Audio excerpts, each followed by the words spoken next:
আজ একটি আপনাদের সামনে বাস্তব কথা তুলে ধরতে চাই। স্বার্থের এই পৃথিবীতে সত্যি বলতে গেলে কেউ কারো আপন নয়। অনেক সময় যেই মা আমাদের জন্ম দেন সেই মায়ের ভালোবাসাতেও ভাগ বসে যায়।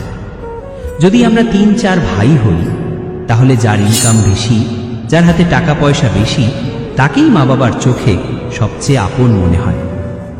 এই কথাগুলো খুব কষ্টদায়ক হলেও বাস্তব।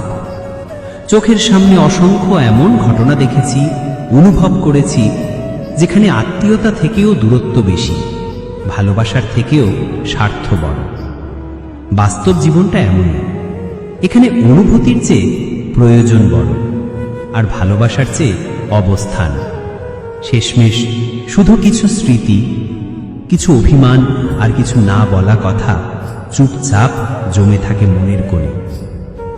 সবাইকে বলছি, এই লেখাটি যদি আপনার হৃদয় ছুঁয়ে যায়, যদি মনে হয় সত্যি এমন ঘটনা আমাদের চারপাশেই ঘটে, তাহলে একটু সময় নিয়ে একটা লাইক দিন, একটা কমেন্ট করুন, আর পোস্টটা শেয়ার করে দিন, যেন আরো মানুষ এই কথাগুলো শুনতে পারে।